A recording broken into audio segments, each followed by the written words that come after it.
You know, it always amazes me. I look over and I see on the Rumble channel, I've got it listed as a private video, which I did not catch. So now I got to go back and undo that. Hopefully it records. Anyway, this is Jeff Morton. I want to thank you all for joining us on the live show. We're going to go ahead and click comments on over here. If you guys are watching, anybody watching, you can go ahead and make comments if you wish. I'll see them as soon as they pop up. A couple of things about the podcast. I'm really trying to grow the podcast. I'm trying to get it on some of the larger things. It's kind of hard to do with the StreamYard. I'm finding out. So I might have to rethink using StreamYard as a host for the podcast. But I want to get the podcast out to a larger audience. Right now, you can catch it live on Rumble. Hey, Bobby, I see you coming in. You can catch it live on Rumble. You can catch it right now live on YouTube and also on Facebook. Um, YouTube and Facebook are my least favorite places on the planet to be, but I got to take advantage of what they offer. So the podcast is something that I'm passionate about. I just invested in a camera. I'm looking here, and I'm out of focus, Carol. It's a little bad here. I can see that now. I'm going to have to make an adjustment. Uh, I had some dental work, folks. So I'm toothless on the bottom. But because I don't live in my teeth, it is what it is. As soon as this all heals up, I'll be able to put the new teeth in, and I won't look like Dracula, perhaps. Anyway, I want to tell you guys, something interesting happened when I was reading my guest's book. Her book is called Echoes of Resilience. Now, I met Tia. We were at a function in Puyallup, Washington. She was in the booth next to me. We got to chatting. I invited her to come onto my program and onto the podcast. And about a month or so later, she gave me a call. And so we're going to do that today. But I was reading her book. I started reading her book yesterday. And something happened to me that I had never really thought about. Having come out of a drug background, I was a crack addict for a period of time in my life, going on 25 years ago. I'd never really thought about what young girls go through. I had never really been able to put myself in the position of a 12 or 13-year-old girl. And when I was reading Tia's book, it was kind of like it was as hard as her book was to read. I identified with a lot of it, but I saw something from a different perspective, namely, what do little girls go through when they end up in the situation that they end up in? Her book is called Echoes of Resilience, a Saga of Strength, Silent Strength. Tia Rottach is my guest today on the podcast. Welcome, Tia. Come on in. Let's start talking about your world. How Thank you you doing for today? having me. I'm Yeah, good. How are you? I'm doing really, really good, other than the fact that I got no teeth. Listen, I want to thank you for coming on. I read your book. It was difficult, very difficult to read. I could relate to a lot of what you went through as a child because parts of my life echo that. But as I was saying in the opening, not as a girl, I never really thought about what you guys go through. But for the Right. sake of our audience, tell the people a little bit about yourself and how your life is now, and then we'll get into your book. Okay? Okay. Yeah, so I am 36 years old. I am coming up on 6 years clean and sober. I bought a house with the love of my life about 4 years ago. And honestly, I couldn't have dreamed for the life that I have today. I mean, it's not perfect, of course, have our struggles and ups and downs and things like that, just like everybody does.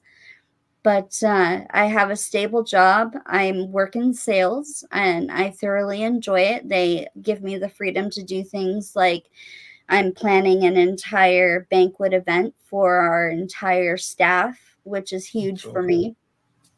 I have my side business where I get to help people heal from the traumas that they've gone through, similar to the things that I went through. Um, I have a stepson, I have a dog, I have a loving significant other. We communicate, we talk things through.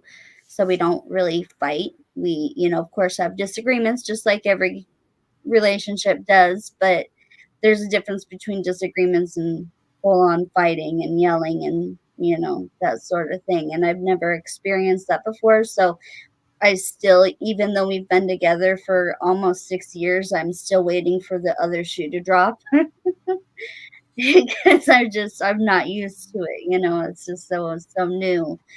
Um, but yeah, no, things are great. I'm actually going to be purchasing a new car next month for the very first time, which is huge for me. The little milestones are the things that are what makes life worth living for me. Like there's the little things that people take for granted every day. Like, oh, I need a car, I'm going to go buy a car. For me, I've never had that before, right? So that is a huge milestone for me. Thinking of the fact that we bought a house, like I never imagined I'd be able to buy a house in my life. And we have a wonderful home, and I just honestly, I'm very happy today. So Okay, you also have a website. We're going to put that. We're going to scroll that across the bottom of the screen. And I know that from talking to you, from reading your book, like I was saying before we got started, I kept waiting for things to kind of get better in your life, and then we get to the very last chapter, and that's when the whole turnaround happened, and particularly when you lost your uncle. yeah. And I remember seeing friends of mine, going to see them, and they were not the person I knew, and it really touched me to see the connection you had with your uncle. But that was the catalyst. As you sat there looking at that wall of drugs, Yeah. uh, you overcame it. You kind of moved away from it, and that really was the starting point of life's change for you.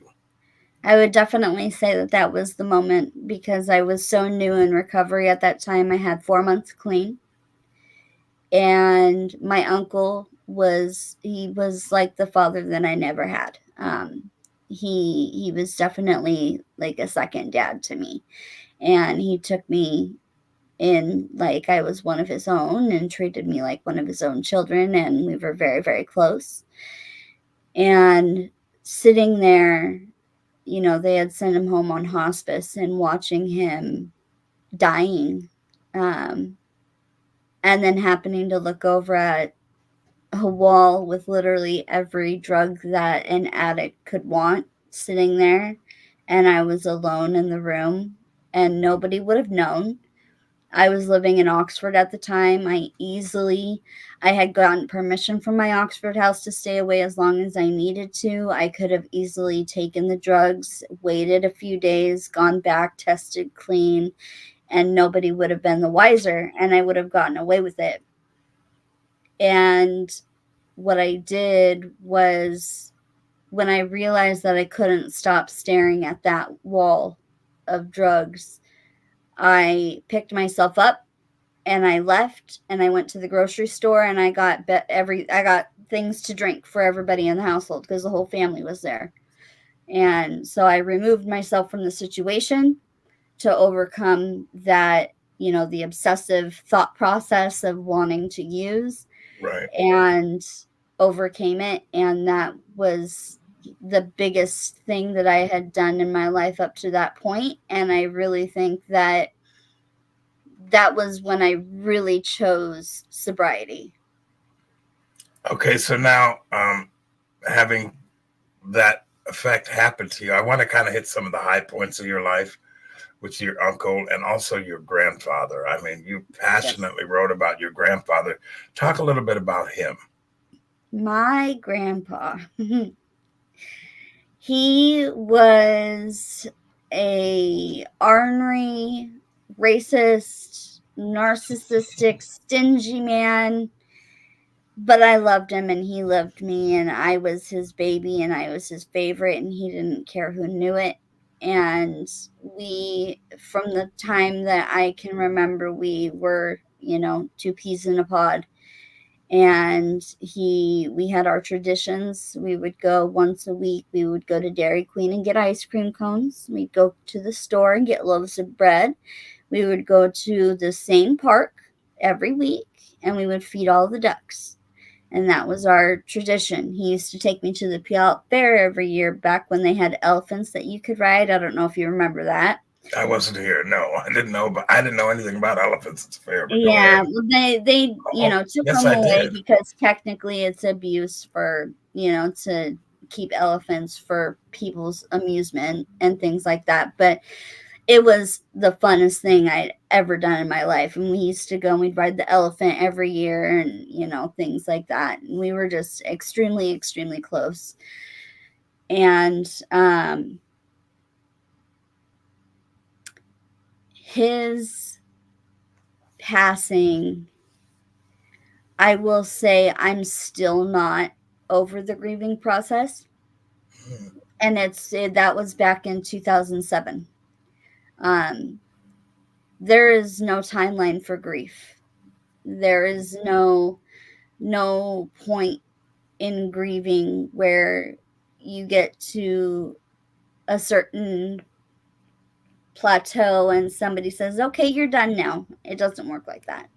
No, my wife is actually listening to the program, and of course, her mother was her world, Yep. and so my wife has been grieving the loss of her mother for years now. But so I understand that, and I just Yeah. lost my mom too, so I kind of get it. My I, I didn't I didn't condolences. give I didn't give I could care less about my father. That's another Right. story, and that's my story, not your story. So No, my grandpa he was the protector. He was the light of my life. He made sure that no matter what happened in my life that I always had somewhere to live. We bounced around a lot as a kid between my grandmas, my grandpas, and whatever boyfriend my mom happened to be dating at the time. And no matter what, he always made sure that we had a place to stay if we needed it at his house, so to make sure that I was okay. And he definitely meant the world to me. So now, is your writing grandpa? about that, it's funny. Everything in my book, if you do decide to read my book, which I hope that you do, all of the all of the trauma that I wrote about, all of the difficult, horrible things that I wrote about in my book, the only portion of that book where I bawled my eyes out was writing about my grandpa's death. Mm, That was it. I well, was totally fine writing everything else and piece of cake, but that I I I was a mess. well, I did read your book, and I hope others read your book. I couldn't put it down actually. Uh, I read it cover to cover yesterday afternoon, as I mentioned earlier. Now, is your grandmother still alive? No, she passed 2 years ago. 2 years ago. And what was your relationship with her? It was very much the same, very close. Of course, when I was in addiction, she had to take a step back and set her boundaries, and I respected that. But once I got clean, we became very close. She got to meet the person that I'm dating now, which I'm so grateful for because she only ever saw me with the toxic relationships that I shouldn't have been in. And so for her to see me with somebody that actually treated me the way that I should be treated was huge. And unfortunately, she didn't get a chance to see our house. We were buying our house when she was on her deathbed. But one of the last clear moments, because when they're passing, they go through moments of clarity and then moments of fuzzy, jumbled, don't know who I am, don't know who you are. And I remember the last time that I went to visit her, and she was in one of those fuzzy states of mind. And then all of a sudden, she got really clear and she said, "You bought a house." Hmm. I said, "Yeah." And she said, "I am so proud of you." And that's the last thing she said to me. Yeah, we experienced a lot of the same thing. My mother-in-law, my wife's mother, died of Alzheimer's, and it was actually one of the hardest deaths that I've ever had to deal with. So I kind of get it. But so now, Grandpa, Grandma, they're all gone. Your uncle's gone. Uh, Parents. Let's talk about your parents. How's your mom and your dad doing? So, my mom is an addict. She's a crack addict. Hmm. She has been my entire life. And she lives off of the state in a tiny studio rundown apartment. Um, she lives with a toxic man. She's a very manipulative, self-absorbed person, the most manipulative, self-absorbed person I've ever met in my life. And she will manipulate you until you can't be manipulated anymore, and then she shuts you out and moves on to the next. Um, my That's gotta dad, that's wait. That's I mean, that's gotta be a hard thing to say. Or have it you come to is, terms? and the really hard part is that she's my mom, and I want a relationship with her because she's my mother, and I want that maternal bond, but it's never been there. Even when I was little, I was always the adult in the relationship. She always leaned on me for everything. And it was like she wanted to be my friend, not my parent. And so we've never had that mother-daughter relationship. Thankfully, my aunt, along with my uncle, when they took me in, my aunt became my second mother, and she's the best mother that I could possibly have asked for. So I got very lucky because I did get to experience what a real mother should be. Um, but you always want that relationship with your actual maternal parents, and it's unfortunate that it's not one of those things that I foresee happening. I have to keep her at arm's length. Um, in fact, when I told her that I was writing this book, she basically abandoned me and told me that I was selfish and that I was trying to, what did she say? She said I was trying to benefit financially from the mistakes that she made. And I tried to explain to her, I am writing this book to help people. I do not expect to become a best-selling author. I do not expect to make money off of this book. My hope for this book is that one person stumbles across it one day, decides to pick it up and read it, and it helps them in some way. And if that's the case, then I've done my job. And that's the whole reason that I wrote the book. Um, my father, on the other hand, so my dad is he's an alcoholic. Unfortunately, he's a hardcore alcoholic, and there was a point in my life. So just to kind of give you an idea of how things were, it was a week before my 12th birthday, and my sister and I were walking to my grandma's house after school like we did every single day. And for some reason, my cousin was waiting there to pick us up. And she took us to the house, and the entire family was at the house. No idea what was happening, no idea what was going on. And everybody goes in the house, and for whatever reason, I stayed outside for a little while. And suddenly my mom comes squealing in, gravel flying everywhere, and she calls me over. She hands me $60. She says to go get a birthday cake and she'll be back later, and she peels off. My uncle and my grandpa happened to see her pull away, and so they drug my sister and me into their car, and they went chasing her through the streets of White Center, Washington, on a high-speed chase throughout the city with my 6-year-old sister and me in the back seat. And I had no idea what was happening. I found out later that the lady that we were living with, my mother had stolen a very large amount of money from her, and she had the police coming after her. And on top of that, she decided to go on a drug binge and just abandoned us kids with our family. And she expected the family to just take care of us while she was gone, however long she was gone, which is not my family's responsibility. And so I got sent off to my dad's, and my sister got sent off to her dad's.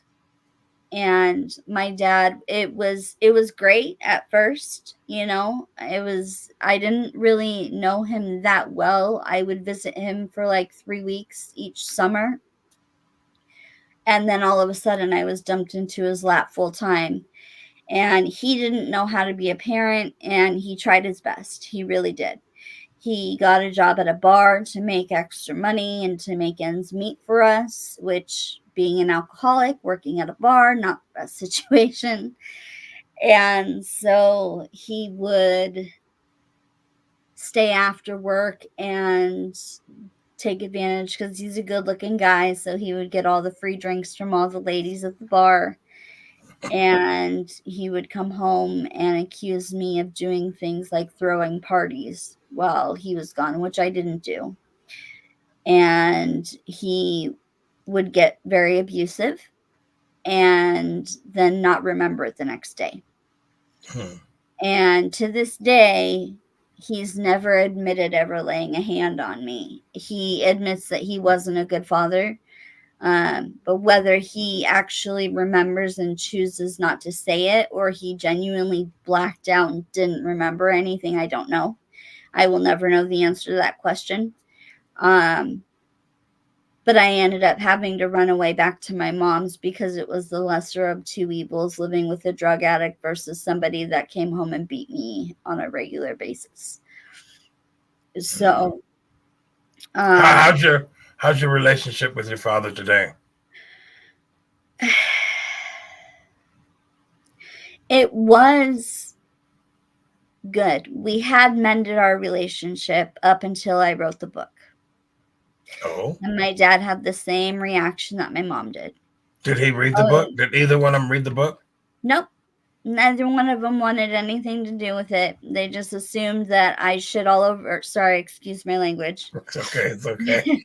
They just assumed that I just ripped on them and talked about what horrible parents I had my entire life, and that's what the entire book was about. And that's what they choose to believe. And I have not had a relationship with either of them since then. And I am okay with that. When did you publish the book?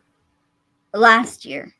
Last year. Okay. So now that we know that the dysfunction continues, Yeah. the drug addict and the alcoholism continues, let's jump back into the child that you were. Okay. And you talk about whatever you feel comfortable talking about. I read parts of your book. There's people in my life that gone through a lot of the same thing, but you're a 5-year-old kid and living in chaos, and let's kind of pick it up there. Okay. Because I kind of I'm hoping that some young girl out there will see that there's a way out. Yeah. Hopefully. Okay. So, but we might have to get into some pretty hard stuff. So you share what you're willing to share. Well, the first story from that age group, I didn't meet my dad until I was about 4 or 5 years old. And the way that I met him was through a phone call. All of a sudden, it had been decided one day that I was going to talk to my daddy, and I didn't even know that I had one. And I was ecstatic. I was thrilled that I had a daddy and that he wanted to talk to me. And we had our conversation. I asked him all the questions. He answered every one. It went extremely well. It was great. And so, of course, I wanted to go and visit him immediately afterwards. And, being as my mom set up the phone call, I went to her and I was so excited and I explained to her, I want to go and meet him. I want to see my daddy. I have a daddy and I want to meet him. And I think this is so cool. And I expected her to share my excitement. And instead, she became furious, a fury that I had never seen from her before. She flew off the handle. If you want to go see your dad, then you can go and you can just stay there. And you can leave every single thing that I've ever given you. And you can leave it here. And she started stripping my clothes off because she bought those for me. Underwear came off. She bought those for me. So I'm standing there naked. She shoved me into a room and shut the door. How I old were didn't you? understand what was happening. I had no idea as a 5-year-old child 5-year-old. Okay. why Wow. my mother would react this way when she's the one that wanted me to talk to him in the first place. And I sat on the floor naked and I pondered my life, and I came to the conclusion that she must be worried that I'm going to love my dad more than I love her. And she must be scared of that. And so, to prove to her that that wasn't the case, I decided I was going to make it up to her. So I went to my closet and I found my most prettiest dress. I put it on. I opened the door, cracked, saw her crossed arms watching TV. I threw the door open. I jumped in her lap, smothered her in kisses, told her I didn't care if I ever met my dad, that I would never love my dad as much as I love her. I didn't need anybody in the world except for her. And she started crying and gave me kisses, and everything was right in the world again. Is that when you And became a people pleaser? that is the You talk start of my people pleasing addiction. you Um, talk quite a bit about that in the book, and so you know yes, that I started with my mother. My mother, I did everything that I could to make her happy. I did everything that I could to keep to make sure that no matter how I felt, no matter what was going on with me personally, that she was happy. And that seeped into every aspect of my life and every person in my life. And I learned from a very young age that it didn't matter how I felt as long as other people were happy.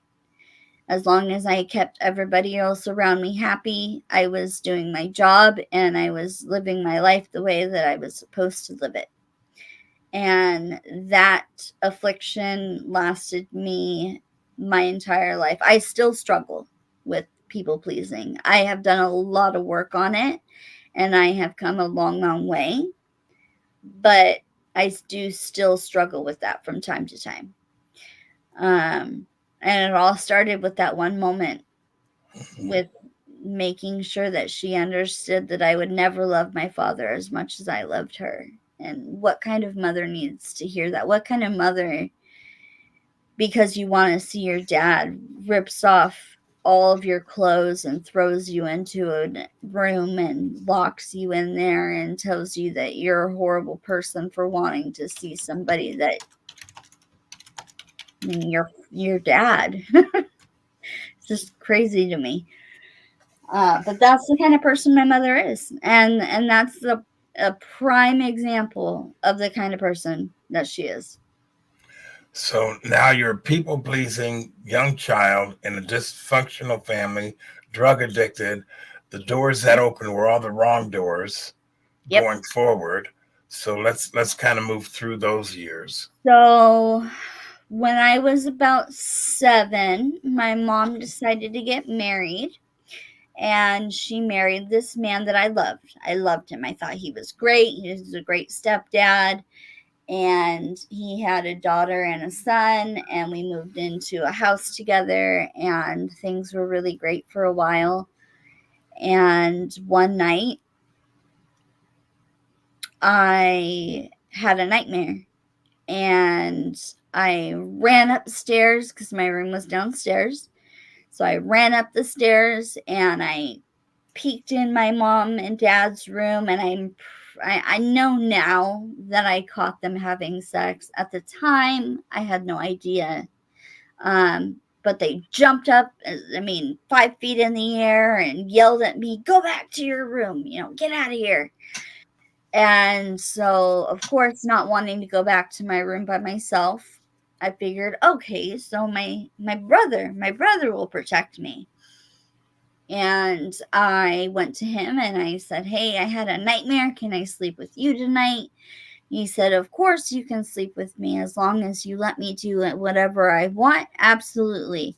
And I'm 7 years old. No idea what that means. All I know is he said, "Yes, of course you can sleep in my bed tonight." And I got in bed with him. And that's when the abuse began. It started out with him kissing me and touching me and rubbing up against me. And it progressed. And once I stopped going to his room, he started coming to mine. How old was he? He You're was 7. 14, 12 to 14 at the time. Okay. Um, and the first time that he actually raped me, I didn't know what to do.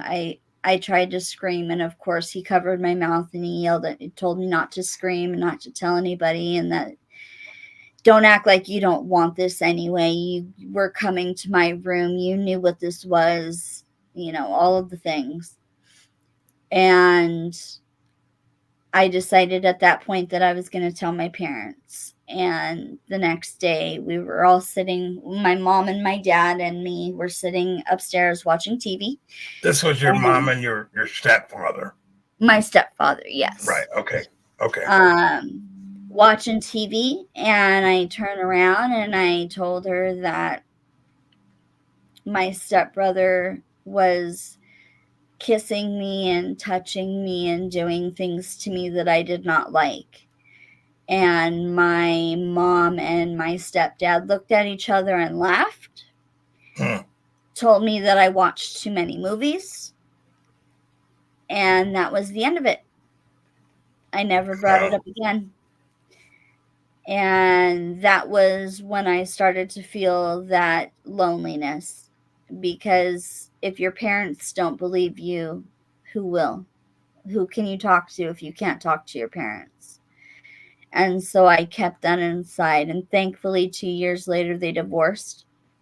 And so... But did the abuse stop? When they divorced. So it was 2 years after you told them. So you still had to go through this as a 7, 8, 9-year-old girl. Yes. Wow. And they divorced, and I couldn't have been happier because the abuse was going to stop. And it was, that was going to change my whole life. My life was going to be great after this. I wasn't going to have to deal with that anymore. I didn't have to pretend like things were okay because things were going to be okay. And my mom started dating this other man. And they had a very toxic relationship. When I say toxic, I mean toxic. She would catch him cheating because she was doing drugs at the time. And so he was cheating on her and she was cheating on him with drugs. And she would go on these tangents when she would find out that he cheated, and she would drag me to his house during the day. And we would trash his house. She forced me to break all of the dishes in his house and rip all of the pictures off the walls and smash the TV and take his clothes and throw them out in the yard. And she would flip his mattress up on its side. And, everything that was worth any value was destroyed. And she made me go back and do this with her at least 3 different times. That's really interesting. 3 different times this man allowed her to trash his house. Yep. He took her back every time. That's pretty toxic. Definition of toxicity, right? I know. I'm laughing because that's pretty bad. It's That's horrible. Like, how are you going to allow this woman back in your life? She smashed everything that you own, and she brought her, 10-year-old daughter with her to do it. It is terrible. But, so they were together for, quite a few years. He ended up getting cancer, and it was a long, drawn out process. And I remember the day that he died. Um, at that point, my mother had already been buying me alcohol, and she had been buying me weed and cigarettes and basically whatever I wanted. Because I knew that she was on drugs and I had no respect for her, so she was going to give me what I wanted, and that was it. That was that. And the day that he died, she, we were at his house. She was convinced that his grown sons were hiding in the attic spying on us. And she said, F it, I don't even care. And she shoved the pipe in my hands and she said, Here, try this. And she said, It'll bring us together. This will be a great way for us to bond. And I need somebody to bond with. I need somebody to understand me right now because I just lost the love of my life, and, yada, yada, yada. And because I had no respect for her and no respect for myself, I said, okay. And I did. how old were you? I was 14. Mhm. And I went on a 6-month bender with my mother doing crack and meth at 14 years old. Um, I had a boyfriend at the time, and he was a really great kid. He really was. Um, he had no idea that I was doing drugs behind his back. He had no idea at all. And I ended up taking his virginity because after the abuse had happened with my stepbrother, I became very sexual, whether it was with friends of mine playing boyfriend and girlfriend, or getting the attention of boys older than me. It spiraled out of control, and it's the way that I felt like I was wanted was through sexual contact with people. And so I became sexual with him, and I ended up getting pregnant. While you were on drugs at While 14. while I was on crack. And mind you, I had lost so much weight that if I sat the way I'm sitting now with my spine bent a little bit, I would get bruises down my spine. If I sat crisscross applesauce, my knees Mhm. would bruise because I was so skinny. I had, pick marks all over my face. The I was very obviously unhealthy. And it was a decision that my boyfriend's mother had made at the time, that she was going to come over and talk to my mother about what to do about the fact that our children have gotten pregnant. What are we going to do? And So, was he was the same age as you? yes. I think you mentioned that in your book. Okay, go Yeah. ahead. And so she came over to my house to talk to my mom about what we were going to do about the situation with me and my boyfriend at the time. And all my mom wanted to do was complain about the fact that I didn't do the dishes and I didn't clean up after myself. She had no desire to talk about the fact that I was pregnant or what to do about it. She didn't care about that at all. She just wanted somebody to complain to about how I wasn't a good parent. Um, My wife just in the comments she writes, "So sorry you had to go through this." well, thank Uh, you. Go ahead. Um, and I want everybody to know I usually preface things like this with saying, like, I don't tell my story for sympathy. I don't want anybody to feel sorry for me. I appreciate that you do. and I appreciate that I went through some really horrible things that I shouldn't have, but I'm a stronger person today for every single thing that I went through. Every single story that I've told so far, every single story that I will tell before this podcast is over, has made me into the resilient, strong, independent person that I am today. I don't regret any of it. Did I deserve it? No, but I don't regret any of it, because if any single thing was different in my life, I would not be who I am today. I would not be here owning a home with the love of my life, with a dog and a stepson and a great career. And, I wouldn't be where I'm at today if anything had been different. So I don't regret it. I think to some degree, your story is relatable to my wife. So, but anyway, I think my wife can identify with some of the things you're talking about. Yeah. Uh, but without Um, going into all of that, let's go back to you're pregnant. yes. So, I was in ninth grade at this time. Somebody at my school had anonymously signed me up for this outside counselor that came in. And he came in to help troubled youth. And I to this day, no idea who signed me up for it. And I was so angry. I was a very angry child. I mean, you can imagine, right? And it took a long time, but I finally started to open up to this man. And when I told him, I decided to tell him that I had been doing drugs with my mother and that I was pregnant. And he said the most profound words to me.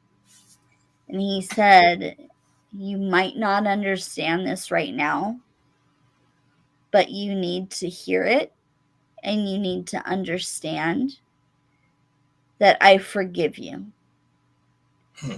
I forgive you for doing drugs with your mother. I forgive you for the choices that led to your pregnancy. I forgive you for making these mistakes."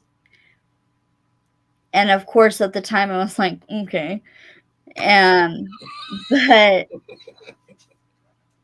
as an Listen, adult, that changed my life. That I one understand. person, that Mhm. one person that actually cared enough to forgive everything that I felt so much guilt and so much shame for, it changed my life in that moment. And I decided, because I'd gotten an ultrasound, and the baby's head was about 10 times the size of its body. And obviously, being 14 years old and hooked on crack, um, there's no way I could have had that baby. And so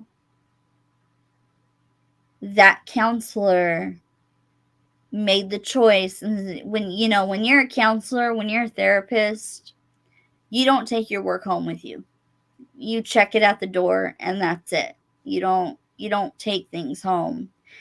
And he came to me the next day, and he told me that he did not believe that I had the proper support network that I needed.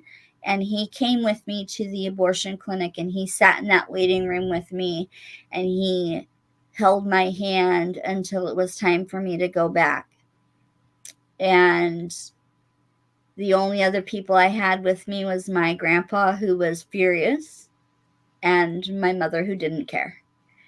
And so for him to be that support network for me, I didn't realize that I needed it at the time, but it literally changed my entire life. I quit doing everything after my abortion, and I want to give a huge shout out. I'm not going to name names of the boyfriend that I had at that time. He came and he went back into that room, and he held my hand through the entire procedure. And at a 14-year-old boy, that takes guts and that takes strength. And I think he is an amazing human being.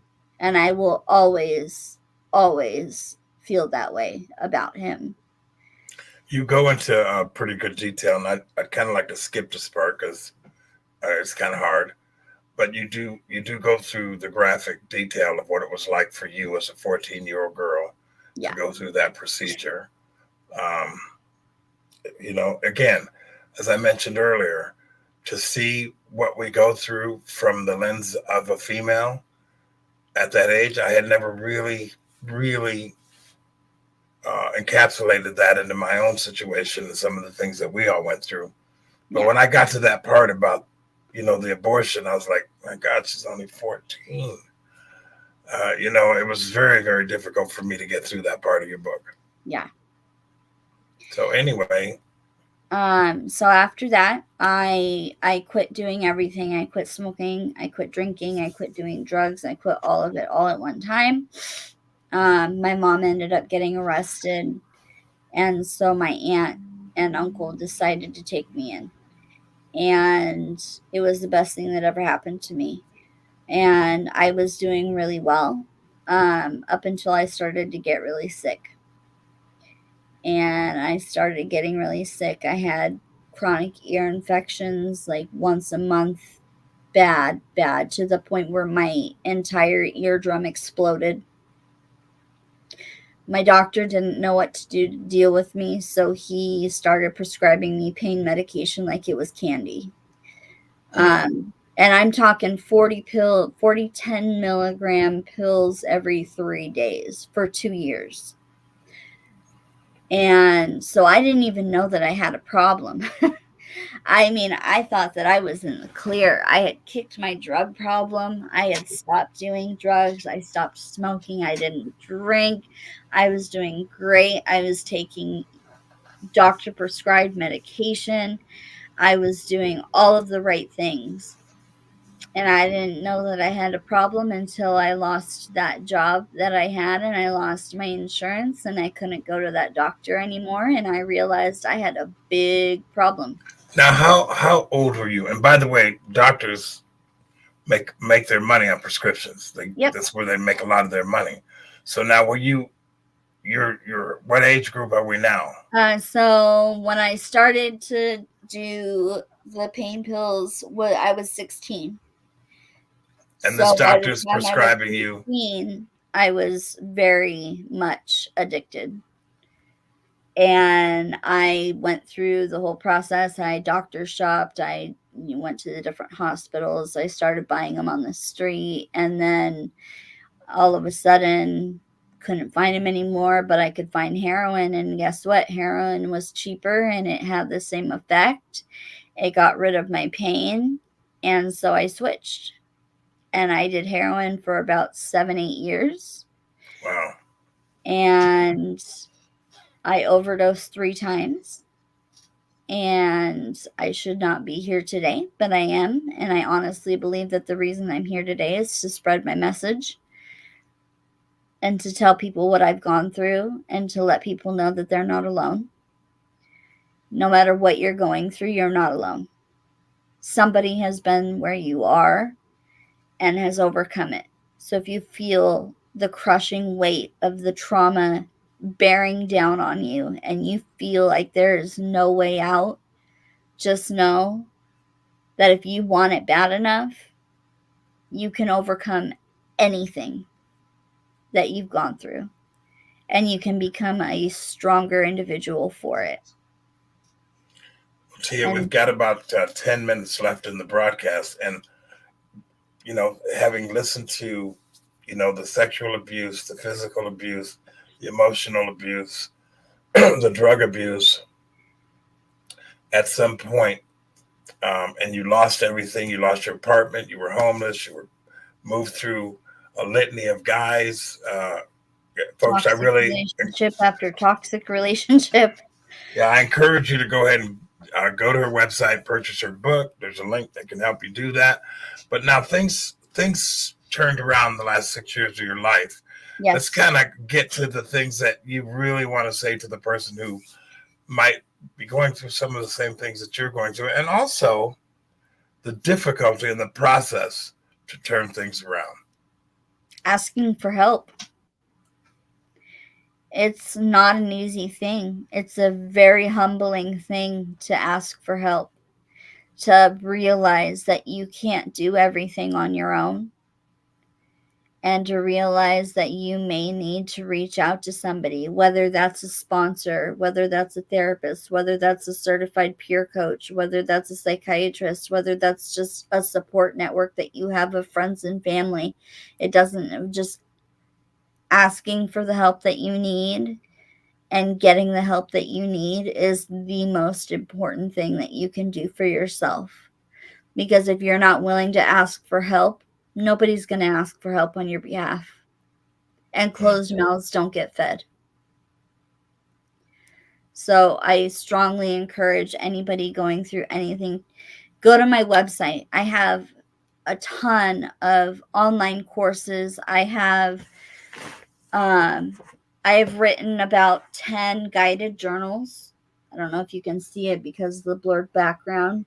We can see it.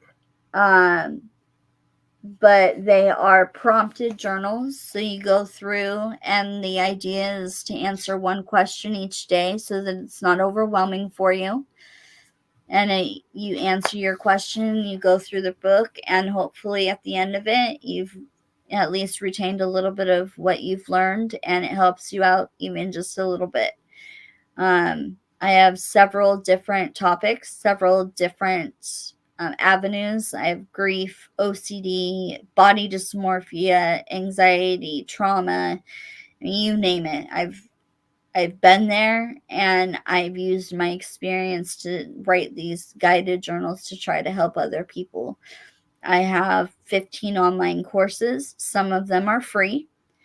So not all of them are paid for. You can book one-on-one sessions with me. I am a certified peer counselor. We can discuss whatever you want to discuss in your sessions. I just want to help people overcome their trauma. I want people to look at me and be like, I can do that. I can get there. Let me ask you a question. Through this process, how many things did you realize that were really a result of the trauma that you really didn't know about and how they were affecting your life? So, when I first got clean, I was convinced that I just liked getting high. And that's why I did drugs. I didn't do drugs because of trauma. I didn't do drugs to try and mask the things that I didn't want to feel. I just liked getting high. It took me over a year to understand that I was masking feelings that I didn't want to feel. I didn't want to feel anything. That was the hardest part for me getting clean, was realizing that I have to feel emotions, and I have to learn how to understand those emotions and not break down every time something happens. And that takes a lot of work. um but yeah, no, understanding that it was my trauma, and it was the things that I went through. The reason that I became such a sexual person was because of the sexual abuse that I encountered. The reason that I became an addict was because I didn't want to feel the pain from the past and the pain from the present with my family and my mother, and the manipulative behaviors that I had to deal with every day. I mean, she would tell me that she would kill herself if I wasn't in her life. You don't tell that to your children. That's not something that you say. And I dealt with that on a daily basis. And So, so, well, I'm just, you said an awful lot about your mom. It sounds to me like you've had to learn how to keep a distance between you and her because nothing's changed. yep, arm's length. Mm. And at this point, like I said, she's not talking to me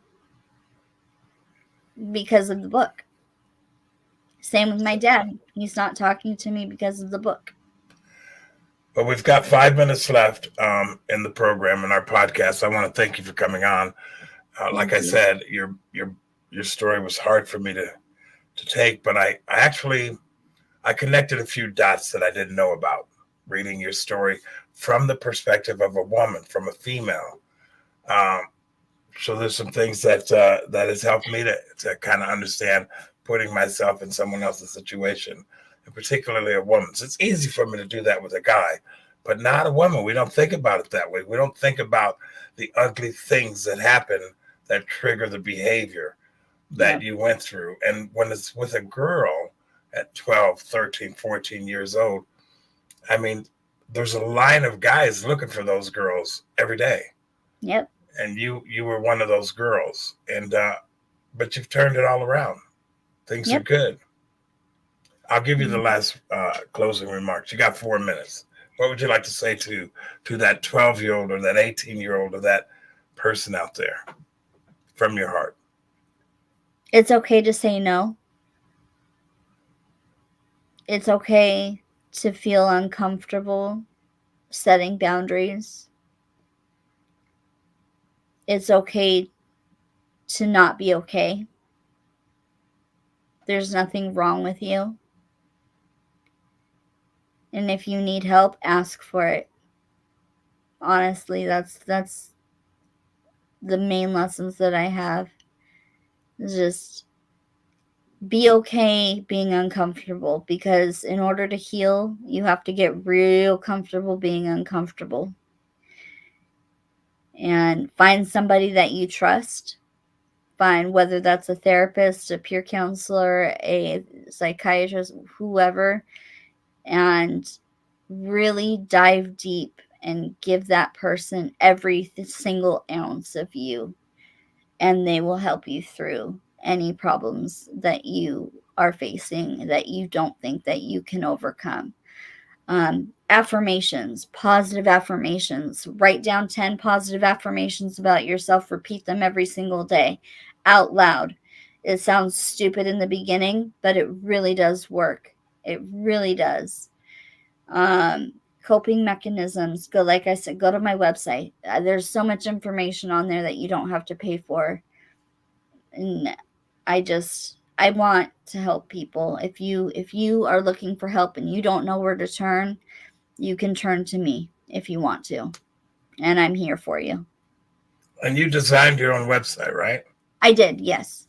So all those talents that were crushed as you were growing up are now part of your life. Is that what you want everybody to know? Yep. Yep. I'm an artist. I'm an author. I am a peer counselor. I am a life coach. I'm a motivational speaker. I am a salesperson. I do a little bit of it all. Well, folks, there you go. This is my guest, Tia Rottach. Took me a while to figure out how. I'm so glad you broke that down so I could figure, because I was going Rottash and Rottach, and Oh yeah, you're not the only one. I want to thank you very much for coming on and being bold enough. Obviously, you're 6 years down the road from a horrible journey. Your life's turned around and getting better and better and better, and you want to tell your story to people that maybe makes a difference. I Yep. completely understand that. So thank you for coming on and sharing your story with us Thank on you for having me. I would love Let's to be Talk a About It. guest in the future. Yeah, no, there's you have a seat at the table, okay? Thank you. And folks, this is what this podcast is all about. I want to talk about you. I want to hear what you're doing and how it's making a difference in the lives of other people. Because I think with so much ugly stuff going on in the world, we need to find those people that are making a difference because they're just good people. So, Tia, thank you so much. Yeah, anytime you want to come out and talk about it, we can do that. Okay, you'll get a copy of the program. You can put it wherever you want to put it, and that's pretty much it, folks. We're kind of done here. Thank you again, Tia. Appreciate you. Thank I'll see you. you around.